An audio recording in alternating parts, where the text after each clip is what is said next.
Nous discutons aujourd'hui d'une proposition de loi sur un sujet qui, je crois, met tout le monde d'accord, la lutte contre le gaspillage alimentaire. Cela fait plusieurs années, plusieurs dizaines d'années, que les écologistes travaillent sur les territoires à la réduction des déchets, avec la sobriété comme ligne de conduite.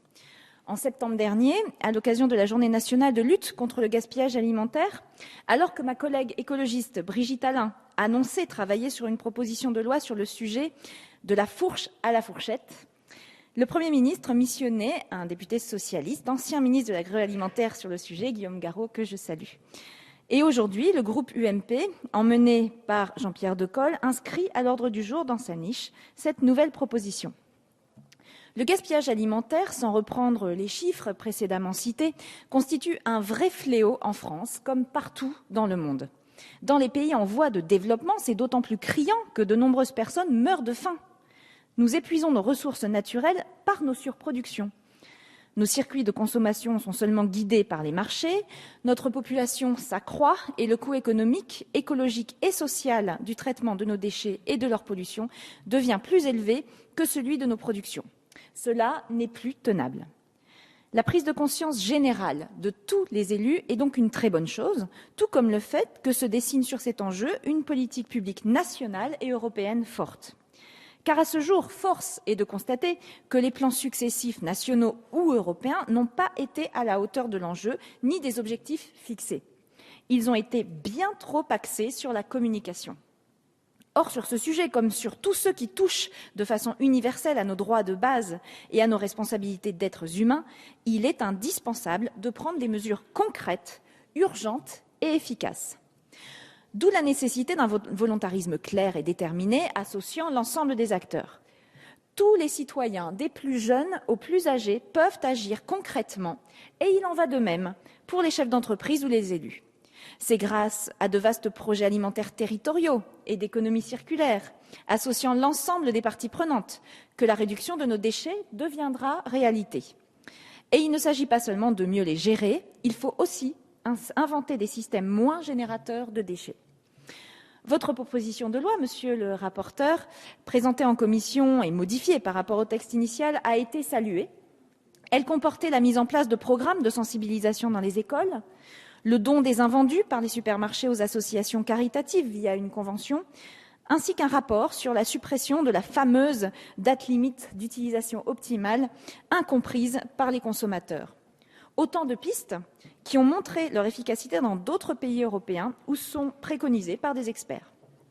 C'est sur la base des déclarations du président de la Commission des affaires économiques et de Guillaume Garot, proposant un travail commun et concerté dans les prochains mois, dans les prochaines semaines, que nous avons décidé d'attendre la sortie de son rapport pour faire des propositions législatives complètes, portées dans une proposition de loi rassemblant, nous l'espérons, les signatures conjointes des différents groupes de cette Assemblée.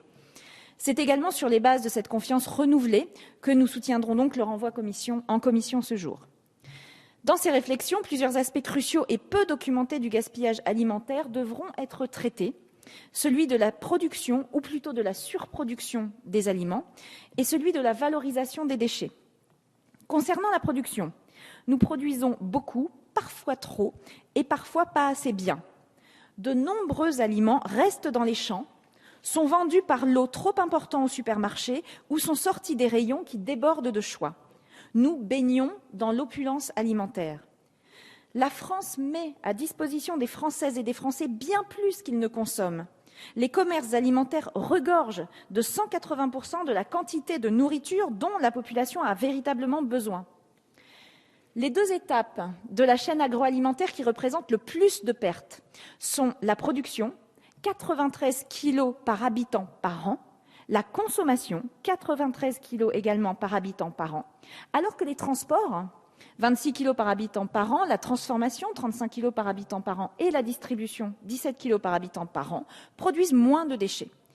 Le constat est fait, mais peu de solutions sont apportées sur la question de la production alimentaire.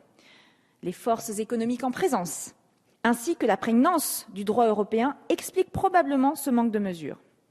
Nous pourrions alors faire une gestion plus raisonnable de la production, en définissant nos besoins alimentaires et capacités de commercialisation dans le respect de la souveraineté alimentaire, en évitant la destruction de denrées alimentaires pour cause de surproduction, en récupérant les produits non récoltés, en contrôlant davantage le ratio entre les produits mis en rayon et jetés. Autant de pistes que vous aurez à creuser. Et c'est bien toute la chaîne qu'il faut étudier. Les pertes et gaspillages ne sont pas liés à un comportement irresponsable des acteurs, mais à un changement profond de notre système de production alimentaire et de notre modèle d'alimentation. La situation actuelle résulte de 40 ans de productivisme et de consumérisme. Les filières sont standardisées et rejettent les produits non conformes aux attentes supposées des consommateurs, standards esthétiques ou calibrage. C'est frappant dans le secteur des pommes de terre et plus largement des fruits et légumes, où 20 à 30% de la récolte peut être exclue du système. En outre, la faible valeur des produits agricoles, entretenus par les subventions de la politique agricole commune, entraîne des effets pervers. Une faible considération des aliments par les consommateurs, qui hésitent moins à jeter. Et parfois l'abandon pur et simple des fruits et légumes dans les champs, car la main-d'œuvre est plus chère que le produit lui-même. Ainsi, seules des mesures structurelles traitant les causes permettront de guérir les effets désastreux du gaspillage alimentaire. Une meilleure rémunération des producteurs pour le fruit de leur travail, tout d'abord.